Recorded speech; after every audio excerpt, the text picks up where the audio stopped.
18h à Kinshasa, à 19h dans l'Est de la République démocratique du Congo, heure à laquelle nous vous convions à suivre cette tranche Kinshasa direct.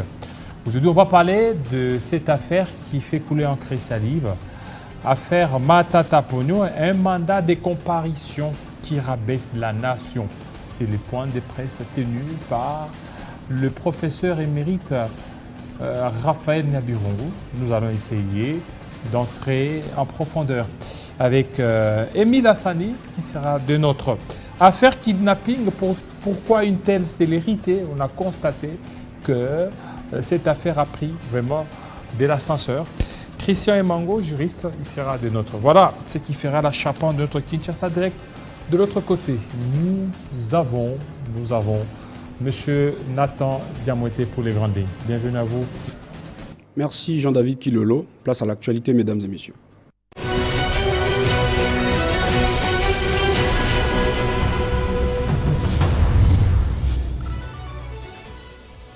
À la une, pas de dépôt des candidatures sans un fichier électoral fiable. C'est en tout cas la position du leader de la coalition Lamouka réitérée ce mercredi devant la presse nationale et internationale. Martin Fayulu, qui n'a pas eu sa langue en poche, parle d'une provocation des plus de la CNI. Il invite le peuple à demeurer mobilisé pour appliquer l'article 64 de la Constitution. Toujours dans l'actualité, le mandat de comparution concernant le dossier Boukangalonjo et des nuls et nuls faits a déclaré les coordinateurs du collectif des avocats de Matata Ponyo devant des journalistes. Le professeur Nyabirungu estime que le mandat de comparution lancé contre Matata Ponyo rabaisse la nation congolaise. Pour les panélistes, le dossier Boukangalonjo est terminé et aucune raison ne pourrait justifier la poursuite de l'affaire. Et enfin, la problématique autour de l'adhésion de l'Ukraine à l'OTAN. Les sommets s'est clôturé ce mercredi en Lituanie. Les membres de cette organisation ont convenu d'inviter Kiev à rejoindre l'Alliance quand les conditions seront réunies. Ces assises ont suscité des réactions du côté de la Russie et l'Ukraine qui avait d'ailleurs pris part au sommet durant ces 2 jours. Tous ces titres vous seront développés dans la grande édition des 19h avec Christopher Ochokoum. Au revoir. Retrouvez toute l'actualité en continu sur www.tele50.cd. Voilà, merci à toi Nathan Diamoté pour cette livraison de l'information. Le rendez-vous est pris dans moins d'une heure avec Christopher Ochokoum. Tout de suite, Émile Hassani.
Voilà, mandat de comparution de Matata Ponyo, ce qui rabaisse la nation. Nous allons essayer d'en parler avec M. Émile Hassani. Bienvenue. Merci, cher David Kilolo. Mais aujourd'hui, on a attendu Matata Ponyo devant le procureur près la Cour constitutionnelle. Rien n'a été fait dans ce sens. Oui, écoutez, c'était prévisible. Il ne pouvait pas se présenter parce que... Il n'a même pas envoyé ses avocats. Non, pas du tout. Mais M. Matata Ponyo est déterminé à ne pas accompagner l'arbitraire, la forfaiture, et on pourra même dire l'acharnement, et il n'est pas partant pour ça. Vous ne donnez pas raison au régime parce qu'ils peuvent utiliser tout le moyen. Aujourd'hui, ils sont allés au-delà même de l'arrêt de la Cour constitutionnelle. Ils veulent à tout prix, coûte que coûte, avoir Matata. Mais pourquoi donner la raison au régime? Mais non, écoutez, cher Jean-David Kilolo, déjà la procédure telle qu'elle est enclenchée, elle est anticonstitutionnelle, illégale. Et au-delà de ça, même si elle était constitutionnelle ou légale, M. Matata Ponyo ne pouvait pas se présenter pour plusieurs raisons. La première raison, au-delà d'être anticonstitutionnel ou illégal, il vous souviendra que M. Matata Ponyo, dans le cadre d'usage de son droit de défense, il a dû récuser le procureur général près la Cour constitutionnelle et à la même occasion, il avait porté plainte aussi contre ces derniers. Et laisse-moi vous dire, aujourd'hui, M. Matata Ponyo, parce que les droits les lui permettent, il venait de déposer une requête à la Cour de cassation pour la prise à partie. C'est-à-dire, il prend à partie le procureur général près la Cour constitutionnelle, estimant que celui-ci au niveau de la Cour de cassation. Au niveau de la Cour de cassation, parce que le procureur général près la Cour constitutionnelle, en tant que tel, en tant que magistrat, à ce niveau-là, il est bien justiciable devant la Cour de cassation. Ce que M. Matata Ponyo a fait, lorsque vous prenez tout ceci, vous mettez ensemble, du fait que la procédure est déjà inconstitutionnelle, le procureur général a été récusé, le procureur général a été traduit en justice devant le parquet général près la Cour de cassation, contre toujours le procureur général près la Cour constitutionnelle. M. Matata Ponyo venait de déposer sa requête en prise à partie. Du point de vue élégance et même éthique professionnelle, en principe, le parquet général devait se gêner de continuer à poser des actes à l'égard de M. Matata Ponyo, qui du reste ne fait pas confiance. Ils sont déterminés à voir Matata Ponyo. Mais écoutez... La preuve, c'est que le premier arrêt, RP 001, ils sont allés au-delà de ça. Ils ont tout fait pour que la Cour revienne sur sa décision, chose qui a été faite. Et maintenant, aujourd'hui, vous voulez lui opposer le droit. Mais pour eux, ils vont certainement vous opposer la force, la contrainte. Mais écoutez, M. Jean-David, dans ce pays, nous avons besoin de la force et des droits et non pas les droits de la force. Quand on vit dans les droits de la force, c'est-à-dire que nous ne sommes pas loin de vivre dans une jungle. Et nous ne doutons pas un seul instant la volonté du chef de l'État tendant à instaurer un véritable état de droit en République démocratique du Congo. Un état de droit voudrait que tout le monde soit soumis à la loi. Il vous souviendra que lors de la dernière sortie médiatique du président de la République, il a décrié en fervent croyant, il a dit que le seul bémol dans son mandat, c'est du côté de la justice. Pour lui, en tant que fervent croyant, il croit effectivement que la justice élève une nation, mais dans le cadre de notre pays, c'est bien le contraire. Mais en même temps, nous rappelons au chef de l'État, il ne suffit pas de dénoncer parce que c'est lui le magistrat suprême. C'est lui qui nomme, de la même manière, il est compétent pour nommer. Est-ce que derrière ce dossier, il y a... Et lorsqu'il est en face des cas évidents, des violations flagrantes des droits de l'homme, de la Constitution, de la loi, la moindre des choses, c'est de sanctionner les auteurs ou les coupables de ces différentes violations de la Constitution et de la loi. Et surtout que lui, le chef de l'État, il a l'obligation constitutionnelle de veiller au respect en tout cas respect strict de la Constitution. Ne pas agir en sanctionnant les coupables ou les auteurs de ces violations, ça donne l'impression à nous, acteurs politiques, surtout de l'opposition, que ceci, l'inaction du chef de l'État, les profiterait parce que M. Matata Ponyo... Alors vous voulez que le chef d'État intervienne? Effectivement, parce qu'il a l'obligation constitutionnelle de respecter, en fait, de veiller au respect de la Constitution. Étant candidat président de la République déclaré, M. Matata Ponyo, de même, étant candidat président de la République déclaré, ils sont adversaires.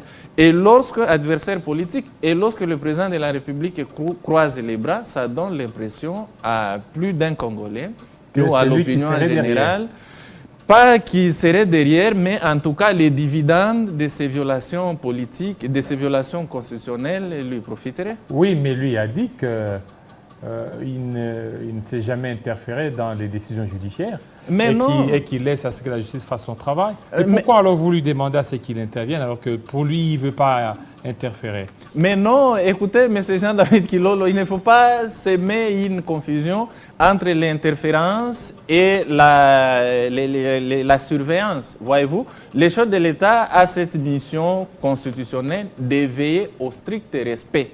Et il a l'obligation, en fait, il a la compétence de par la Constitution, comme j'ai dit, parce que c'est lui qui nomme les magistrats. C'est lui qui les relève de leurs fonctions.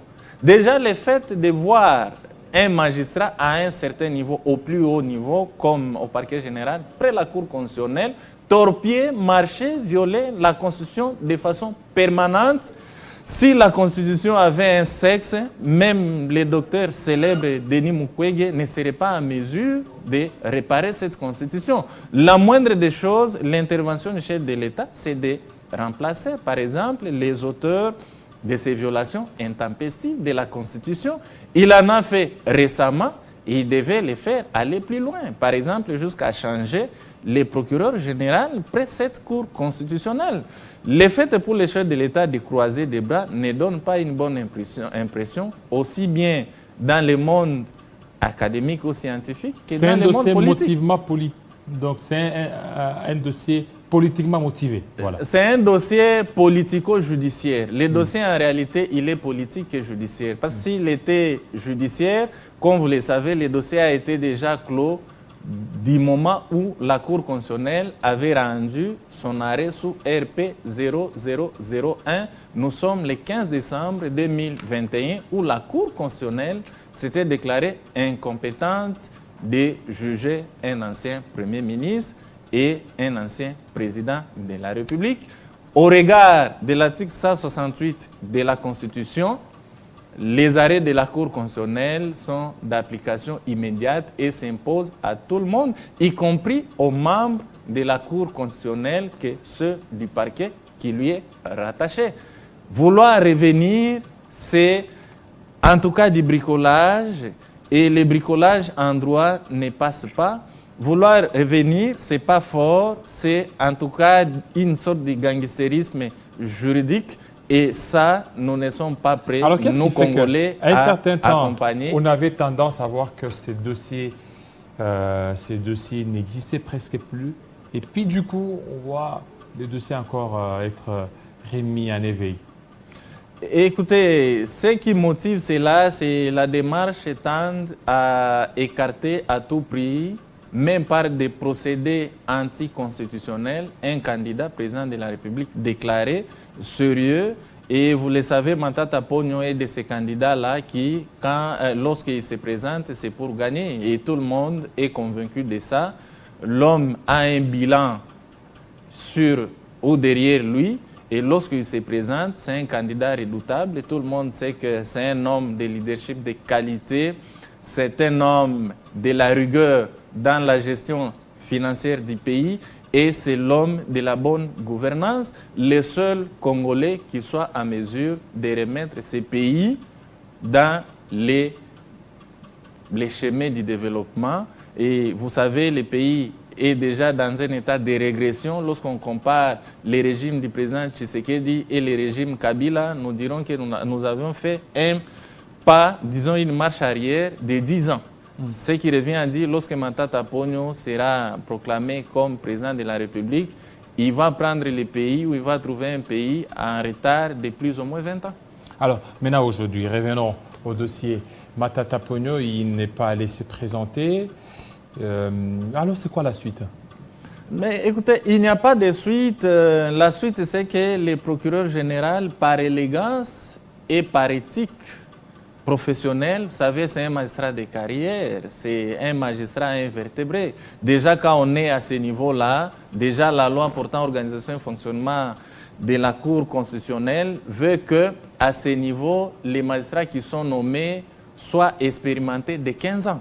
Et lorsqu'on a déjà une expérience à partir de 15 ans, c'est-à-dire au-delà de 15 ans, il y a des choses qu'on ne peut pas faire. Ne fût-ce que par rapport à son attitude et la réaction de M. Matata Ponyo, nous pensons modestement, avec beaucoup d'honneur et beaucoup de considération à M. le procureur général, personnellement, il devait se gêner. On ne donne pas une bonne leçon à l'opinion. L'opinion pense qu'entre lui et M. Matata Ponyo, il y a une affaire, c'est une inimitié apparemment qui date depuis longtemps, mais M. Matata Ponyo, de son côté, ne se reproche pas d'avoir des précédents ou des différends avec le procureur général, le procureur Mukolo Kokesha Jean-Paul, mais de son côté, nous pensons et nous le suggérons, ne fût-ce que pour conserver encore un peu de sa crédibilité, la moindre des choses, c'est de s'abstenir, de poser des actes, surtout qu'il a été récusé, surtout qu'il y a une plainte derrière lui, surtout qu'il y a une procédure de prise à partie contre lui. La moindre des choses, c'est de s'abstenir, de poser des actes dans l'affaire Matata Ponyo. Mais vous voyez, il a la possibilité de servir les régimes actuels ou les chefs de l'État autrement que derrière M. Matata Ponyo. Il peut servir, la justice, c'est un chantier assez considérable. Les chefs de l'État l'ont relevé et lui, à ce niveau-là, c'est lui pratiquement qui contrôle les parquets en général, tous les parquets. Je pense que par rapport aux mots qui rongent la justice, particulièrement les parquets, il a beaucoup à faire que de se concentrer ou se focaliser contre un citoyen innocent qui ne se reproche de rien. Et lui sait que M. Matata Ponyo, dans cette affaire, il n'est pour rien. S'il est déterminé à savoir les fonds investis dans le cadre du parc agro-industriel de Bukangalonzo, leur destination, M. Christo Grobler est mieux placé pour ça. Lui n'a pas de privilèges de juridiction, encore moins des immunités de poursuite. Et lui, M. Christo Grobler, a toujours répondu présent toutes les fois que la justice a besoin de lui. Lui, M. Christo Grobler, a répondu devant M. Christian Bossembe n'avoir jamais remis un seul dollar à M. Matata Ponyo ou par personne interposée. Faire le contraire, en tout cas, ça frise l'acharnement, la tracasserie judiciaire et même du gangstérisme judiciaire, chose que nous condamnons à cet état de droit. Il y a Patrice Kitebi, il y a Christo Grobler. Pourquoi seulement l'État se resserre sur Matata Ponyo alors que les deux autres ne sont pas inquiétés? Je vous ai vu lors de la conférence de presse de M. Matata Ponyo, je crois que c'était le mois passé au centre CEPAS. Vous avez suivi, M. Matata Ponyo a fait des révélations comme quoi M. Patrice Kitebi était contacté en fait et qu'on lui avait dit, semble-t-il, c'est M. Matata Ponyo, les images sont là, qui avait déclaré tout haut que M. Patrice Kitebi lui aurait dit qu'il était contacté et on lui a dit, écoutez, vous, on ne vous fera rien. Cette procédure, nous sommes en train de chercher la tête de M. Matata Ponyo. C'est Matata qui dérange. C'est-à-dire, il faut l'écarter à tout prix, même par des moyens ou des procédés anticonstitutionnels. Chose, une fois de plus, que les Congolais, nous n'allons pas passer. Parce que pour cette constitution, cher David Kilolo, il y a des gens qui sont décédés. Nous ne pensons pas que les chefs de l'État puissent croiser les bras, quand bien même, lors de l'adoption de cette constitution, l'UDPS avait déclaré, disons, avait appelé le peuple congolais au boycott. Ceci ne peut pas justifier l'indifférence ou l'inaction du chef de l'État aux nombreuses violations en répétition ou de façon permanente de cette constitution. En tant que père de la nation, magistrat suprême, il peut se déposséder de sa casquette de membre de l'UDPS. D'ailleurs, il ne l'est plus en tant que président de la République. Et protéger la Constitution et protéger les droits humains, notamment les droits humains de M. Matata Ponyo. Alors, M. Matata Ponyo, vous ne craignez pas qu'une fois qu'il va fouler les sols quinois, il risque même d'être arrêté au niveau même de l'aéroport ou ailleurs? Si c'est fait, déjà, comme vous le savez, M. Matata Ponyo, c'est quelqu'un qui est blindé moralement.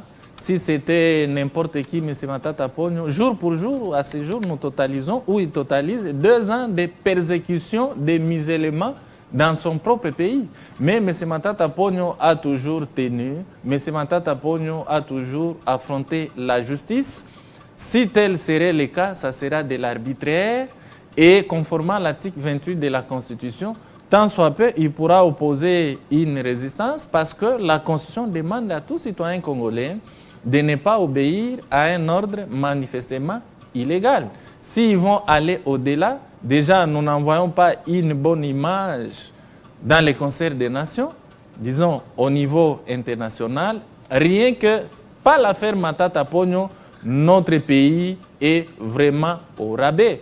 Et c'est comme ça que vous avez vu le professeur Nyabirungu, l'un des rares pénalistes, des éminents professeurs qui a animé son point de presse aujourd'hui, noir sur blanc, il a montré comment cette affaire n'est pas assise sur le plan des droits et que c'est plus des considérations politiques qui priment sur cette affaire. M. Matata Ponyo est en vacances parlementaires dans la province d'Imaniema, plus précisément dans la ville de Kindu, où il échange avec sa base, où il écoute les désirata de sa base, et lorsqu'il aura terminé avec ses vacances judiciaires, il va rentrer bonnement au pays. Si, au-delà de toutes les approches, de toutes les procédures judiciaires engagées contre le procureur général près la Cour constitutionnelle, celui-ci s'évertuer ou persister dans cette illégalité et aller jusqu'au forcing, en tout cas, nous prenons la communauté tant nationale qu'internationale à témoin et M. Matata Ponyo continuera à s'appuyer sur la Constitution et les droits en général parce que les droits sont de son côté. En quoi cette comparution rabaisse la nation congolaise? Ah ben, je pense que vous avez été à cette conférence de presse. Le professeur Nyabirungu l'a démontré de façon pédagogique et il est passé au peine fait. Et ça, nous le disons toujours que la Constitution, c'est la loi suprême et cette procédure est anticonstitutionnelle en ce sens que M. Matata Ponyo, en tant qu'ancien Premier ministre, la Cour constitutionnelle n'est pas compétente de les juger. Oui, il vous souviendra que la Constitution ici prévoit la compétence de la Cour constitutionnelle. À son article 163, la Constitution donne les pouvoirs à la Cour constitutionnelle de juger le président de la République et le Premier ministre en fonction de ces binômes-là. La même Constitution définit la procédure, c'est-à-dire qu'il faut aller devant les parlements réunis en congrès, c'est-à-dire la Chambre basse, l'Assemblée nationale et la Chambre haute, les Sénats réunis en congrès et qui doivent décider de la levée des poursuites contre les premiers ministres en fonction ou les présidents de la République. Poser la question au parquet général près la Cour constitutionnelle, est-ce que M. Matata Ponyo est Premier ministre en fonction? La réponse c'est non. Poser la question à ces parquets, est-ce qu'ils ont obtenu la décision du Congrès? La réponse c'est non. Et in fine, la Constitution prévoit la sanction parlementaire, c'est la déchéance du mandat si jamais, soit le président de la République ou le Premier ministre en fonction arriverait à être condamné pénalement. La sanction parlementaire, ici, M. Jean-David Kilolo, c'est la déchéance. Toute la question de savoir est-ce que M. Matata Ponyo est Premier ministre en fonction? Non. Est-ce que si M. Matata Ponyo est condamné pénalement, il sera déchu de quoi? D'où la réponse est simple et simpliste, c'est que tout ce qu'on va initier comme procédure, c'est de l'arbitraire et c'est anticonstitutionnel. D'où M. Matata Ponyo oppose sa résistance et n'a pas voulu répondre à ces mandats de comparution. Alors, à ce mandat de comparution, mais il y a des gens qui disent le fait d'aller se cacher derrière la candidature à la présidentielle, il veut se soustraire à la justice, alors qu'il devrait certainement, en tant libre, responsable, allait répondre à la justice. Cher David Kilolo, combien de fois M. Matata Ponyo doit se présenter en justice? Lorsque ce dossier a commencé, M. Matata Ponyo, dois-je le rappeler, séjourné en Guinée où il était engagé comme conseiller du président de la République guinéenne. Et pendant que nous savons, les politiques, quand ils sont à l'étranger et qu'il y a une action judiciaire ouverte contre eux, ils ne reviennent pas. M. Matata Ponyo a pris la décision de revenir au pays pour affronter la justice. Il a affronté la justice malgré les différentes violations. Il est allé jusqu'au bout devant la Cour constitutionnelle qui s'est déclarée incompétente. M. Matata Ponyo, il se trouve aux États-Unis d'Amérique. Le dossier a refait surface devant la Cour constitutionnelle. Pour la deuxième fois, M. Matata Ponyo vient et il va au bout. Malgré les innombrables violations constitutionnelles, malgré l'incompétence aussi bien de la Cour constitutionnelle que de la Cour de cassation. Pour la troisième fois, M. Matata Ponyo n'est pas prêt.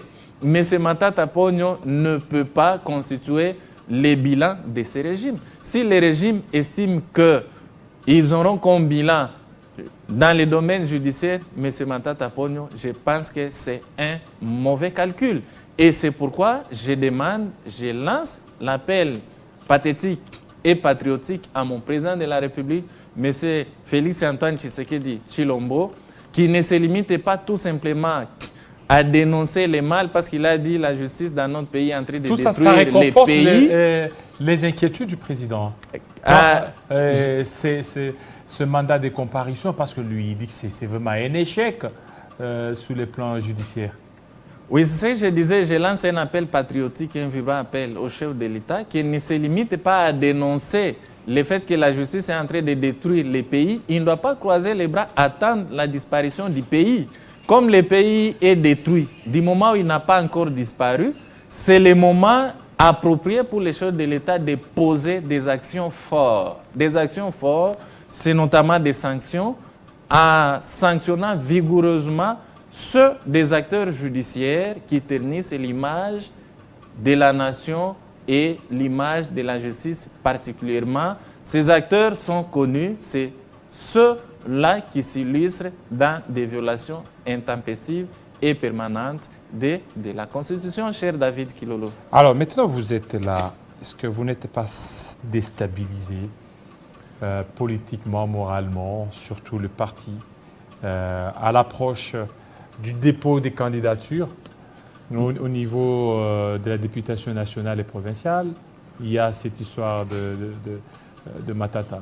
Bien au contraire, ça nous réconforte parce que toute cette procédure ou toutes ces procédures enclenchées contre M. Matata Ponyo nous réconfortent parce qu'ils sont en train déjà de battre campagne gratuitement sans être payés et sans le savoir pour M. Matata Ponyo et pour son parti. Ça nous réconforte d'autant plus que si vous passez dans les BRTC, au niveau de la CENI, vous allez voir que les LGD est de ces partis politiques. Je tiens à vous informer que jusque-là, nous avons déjà déposé plus de 380 candidatures à la députation nationale. Je pense que nous sommes les seuls partis. Posez la question à la DGRAD, posez la question à la Rao Bank. Nous avons déjà payé plus ou moins 380 candidatures à la députation nationale et jusqu'au samedi, je pense que nous ferons carton plein que même les partis au pouvoir, l'UDPS en l'espèce, n'a pas encore fait. Donc nous, ça ne nous ébranle pas, ça ne nous déséquilibre pas, bien au contraire, la pré-campagne et la campagne est déjà faite pour nous par le parquet général, près la Cour constitutionnelle et tous ceux qui s'acharnent contre M. Matata Ponyo. Merci beaucoup, M. Emile Hassani. Déjà, je vous rappelle que Jean-Marie Kassamba va recevoir le professeur émérite Raphaël Nyabirungu pour revenir sur ces dossiers, sur beaucoup de choses par rapport à ça. Merci beaucoup. Je vous en prie, cher David. Voilà. Nous résistons et nous allons toujours résister à une dictature qu'on cherche à nous instaurer dans les pays. Merci. On va parler aussi d'un autre dossier judiciaire. Alors, cette fois-là, c'est affaire kidnapping. Christian Mango, tout de suite.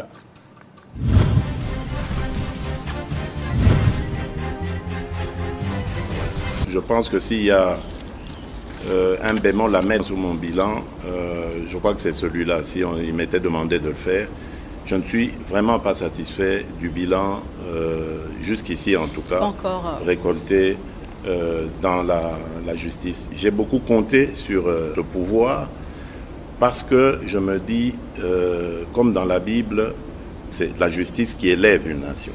Malheureusement, dans notre cas, la justice détruit notre nation. Mais j'ai l'impression que tout le monde semble être dépassé par la force du mal qui est cette corruption, qui jette un discrédit finalement sur nous tous. Parce qu'on pense, l'opinion pense que nous y avons tous à voir là-dedans. Moi, je ne désespère jamais. Donc, il y a eu, certes, beaucoup de difficultés dans ce domaine, mais je continue de croire que nous sommes humains et nous, en tant qu'hommes, on ne peut que trouver des solutions. On ne peut pas rester sur les problèmes. On doit trouver des solutions, on les trouvera.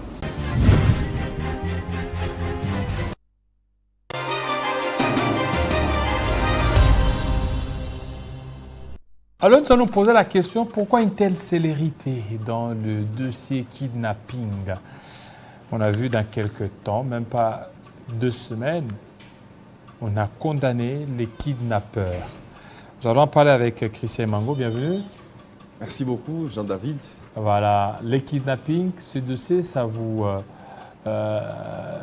préoccupe beaucoup plus, c'est-à-dire la célérité avec laquelle on a dirigé ce dossier. Et oui, effectivement, ce n'est pas moi que ça a préoccupé en premier lieu, mais c'est l'opinion nationale qui a suivi ce procès-là et même à l'étranger. Ce procès a été suivi avec beaucoup d'intérêt, que finalement on se posait la question de savoir est-ce que c'était vraiment un procès ou il a été question simplement d'un spectacle. Un spectacle? Oui. Mais comment un spectacle? On a su, on a vu, on a connu des b-boys, on a connu des kaba-kaba, c'est une première. Évidemment, lorsque vous les connaissez, vous ne les appelez même pas par leur vrai nom, vous les appelez par leur surnom.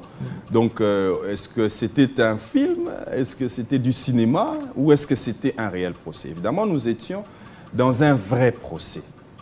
C'était un vrai? C'était un vrai procès. Mais c'était un procès en flagrance. C'est-à-dire que dans l'ordonnancement juridique congolais, lorsque une personne commet une infraction, et que par une plainte, une autre va déposer, peut être invitée par le parquet, celle-ci va mener des enquêtes, c'est une procédure qui peut être longue ou pas, mais qui peut ne pas aboutir aussi à ce que le parquet puisse saisir les tribunaux compétents, qui peut ne pas aboutir à cela. Or, lorsque nous sommes dans un procès en flagrance, lorsque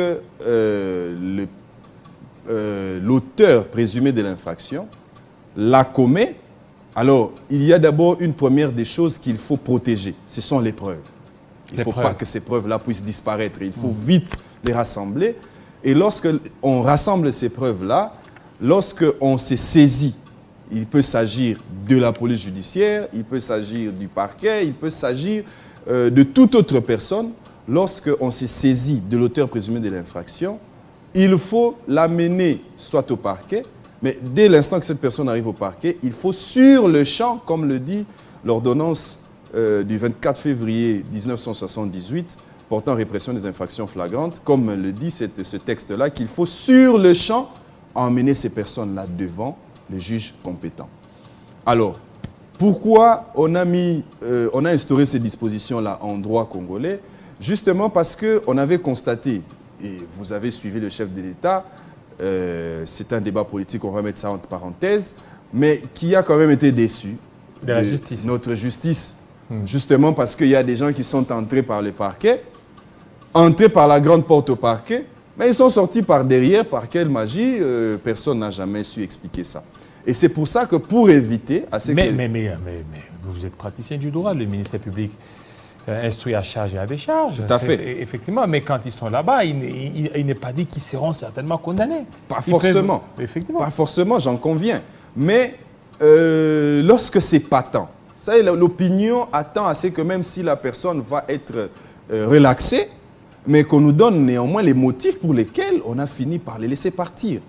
Ça reste une une zone d'ombre. Donc, mais sinon, il y avait d'autres personnes qui devaient être citées, mais qui n'ont pas été citées. Dans ce procès-là, l'opinion a eu l'impression, parce que vous savez que les procès en flagrant, c'est plus des procès qui sont institués pour donner une leçon, pour démontrer que si vous commettez une infraction et que l'opinion s'en saisit, vous allez voir soit les sanctions, soit que si on va constater que vous n'avez pas du tout commis ces infractions-là. Malheureusement, les procès en flagrant sont là constatés. D'abord, exposent des personnes à telle enseigne que les questions sur leur présomption d'innocence se posent. Est-ce que vraiment une personne qui a déjà exposé en public dans un procès en flagrance et que plus tard on voit qu'elle n'a pas été condamnée, ça fait poser des questions. En plus de cela, lorsque le procès se déroule, la loi prévoit que une fois que le procès commence, eh bien, si le tribunal estime qu'il y a certaines informations qu'elle doit encore obtenir du parquet à la suite des enquêtes, il peut décider à ce qu'on puisse renvoyer à une date certaine le temps que le parquet termine avec ses enquêtes. Mais c'est souvent difficile de le faire. Et vous avez vu avec les procès en flagrance ici, le contexte n'a pas permis à ce qu'on puisse évoluer sur ce champ d'action-là. Il fallait procéder très vite. Alors cette expédition a fait en sorte que, vous voyez, aujourd'hui, le gouvernement est en train de se battre pour nous dire que c'est que les prévenus ont dit dans le procès qu'ils tuaient des personnes, qu'ils leur extirpaient leurs organes et qu'ils faisaient des trafics d'organes, ni les juges, ni les Mais ça a été démenti publics. même par le gouvernement. Justement, ils ont démenti. Par le ministre de la Santé. Est-ce que l'opinion s'attend au démenti du gouvernement? Ce n'est pas le gouvernement qui était devant le juge. Les prévenus eux-mêmes l'ont dit de leur bouche, mais c'est un terrain qu'on n'a pas voulu apparemment exploiter. Et au finish, dès lors que les débats prennent fin, les juges sont obligés, d'après ce que prévoit la loi, de pouvoir prendre leur jugement, délibérer et prononcer les jugements à l'audience même, le jour même. Alors la conséquence, c'est que lorsque les jugements ont été prononcés, nombreux sont restés dubitatifs. Nombreux n'ont pas vraiment cru qu'on est allé jusqu'en profondeur de ce qu'on devrait s'attendre. Ils peuvent aller en instance. Et justement, en appel. Ils peuvent aller en appel. Alors là, ça fait, vous permettrez la redondance, ça fait appel à une autre situation que nous a produit le droit congolais en ce qui concerne les procès en flagrance. Et d'ailleurs, je dois le dire comme ça à l'opinion, qu'il y a même une affaire qui était aussi en flagrance, dont une exception d'inconstitutionnalité avait été soulevée et l'affaire se trouve actuellement devant la Cour constitutionnelle. Pour cette dernière, il lui est posé la question de savoir est-ce que juger des personnes comme ça en flagrance, d'abord permet à ce que la vérité judiciaire soit établie. Est-ce que juger des personnes en flagrance dans cet état-là permet à ce que le droit de la défense de ceux qui ont été jugés puisse être préservé? Ce n'est pas parce qu'une personne a commis une infraction qu'on doit forcément prendre son téléphone et mettre ses vidéos partout sur le net. Est-ce que juger des personnes en cet état-là respecte la Constitution lorsqu'elle dit que nul ne peut être jugé si on n'a pas donné à un tribunal un temps raisonnable pour connaître de cette affaire-là? Alors, toutes ces questions-là ont fait en sorte qu'aujourd'hui, non seulement qu'on pose la question à la Cour constitutionnelle et on attend, si celle-ci ne va pas dire que l'ordonnance loi portant répression des infractions flagrantes n'est pas inconstitutionnelle, mais en plus de cela, vous avez vu l'impact que ça a eu dans notre société. Que les procès en flagrance paraissent les plus mauvais procès possibles que la nation ait expérimenté, justement parce qu'on a l'impression que la vérité du droit ne resplendit pas. On a l'impression que la vérité judiciaire ne ressort pas du tout. On cherche vraiment à savoir pourquoi on a instauré cette procédure-là. Est-ce que c'était par rapport au contexte de 1978 ou peut-être pour ne pas permettre à ce que certaines personnes qui n'allaient pas être du même goût que le pouvoir de l'époque puissent parler, à telle enseigne que s'ils exposaient ce qui était leur pensée, on peut les arrêter et aussitôt arrêtés, il faut les déférer devant un tribunal qui va très vite les juger. Donc aujourd'hui, de notre petite analyse d'hommes de droit, nous nous sommes dit finalement que l'impression que nous donnent les procès en flagrance n'est pas ce qu'on devrait s'attendre. C'est-à-dire, on ne s'attend pas... Et maintenant, la flagrance condamnation, ne nous donnent pas. la peine de mort qui est commuée en perpétuité, est-ce que faudra-t-il ouvrir une brèche pour exécuter ceux qui ont été condamnés afin de servir des leçons? Parce que c'est encore un moratoire. Bon, aujourd'hui d'abord, entre parenthèses, pour ce qui était de ce procès-là, est-ce qu'il a été établi vraiment qu'ils ont tué? Parce qu'on n'a pas retrouvé le corps des personnes. Aujourd'hui, vous avez entendu le gouvernement dire qu'il n'y a même pas eu des preuves, il n'y a pas eu des victimes. Et cela a été mal interprété d'ailleurs dans l'opinion. On a cru que les victimes d'une infraction ne peuvent être que ceux sur lesquels ces infractions-là ont eu lieu. Bon, non, mais même leurs familles peuvent être victimes aussi. Et donc, ce qu'on a eu comme impression finalement, c'est que est-ce que la peine de mort, on ne peut pas l'appliquer aujourd'hui? Pour ce qui est de ces procès-là, j'ai dit, il faut qu'on puisse établir effectivement qu'ils ont tué. Mais prendre la question grosso modo, quand on essaie de faire certains sondages ici dans notre pays pour poser la question de savoir est-ce qu'il ne faudrait pas continuer à appliquer la peine de mort, beaucoup, la majorité est pour à ce que la peine de mort soit appliquée. Mais nous sommes sous l'épée de Damoclès que vous venez d'évoquer tout à l'heure, le moratoire qui interdit, quand bien même ce moratoire à ce jour a d'ailleurs expiré, mais ce moratoire interdit toutefois qu'on puisse encore appliquer la peine de mort. C'est pour ça qu'on l'a commis aujourd'hui à la peine à perpétuité. Mais il revient à dire encore une fois de plus que les procès en flagrance paraissent être des procès les plus mauvais procès dans lesquels l'instruction peine à être bien faite au point que donc, la vérité judiciaire... Les enquêtes ne sont pas menées comme il se doit. Tout à fait. La vérité judiciaire peine à être donc le tribunal révélée. s'est beaucoup plus focalisé sur les témoignages que de mener les enquêtes. Il n'y a pas eu de descente sur des descentes. On a vu seulement des témoignages, et puis ils ont condamné. Exactement. Que des témoignages, que des affirmations. Et même quand il s'agissait de ce que les pénalistes aiment appeler des serments litis décisoires, c'est-à-dire le prévenu lui-même reconnaît qu'il a commis une infraction, c'est-à-dire disant qu'on a tué, mais il ne vous a pas montré où est-ce qu'il avait tué, où est-ce qu'ils avaient mis le corps, parce qu'ils ont dit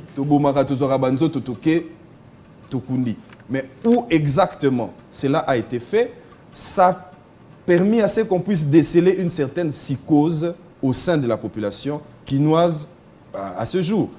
Parce que, juste après les procès, les gens avaient encore peur de monter dans des taxis, les gens avaient encore peur de monter à bord des motos, parce qu'ils pensaient toujours que les vrais responsables de ces infractions-là se cachaient quelque part. Et d'ailleurs, ce n'est même pas seulement pour ce qui est du procès dont les condamnations sont tombées la semaine passée, mais jusqu'aujourd'hui, il y a encore des réactions de l'opinion qui estime que ce procès-là, on devait creuser davantage, on s'est arrêté quelque part en chemin. Voilà.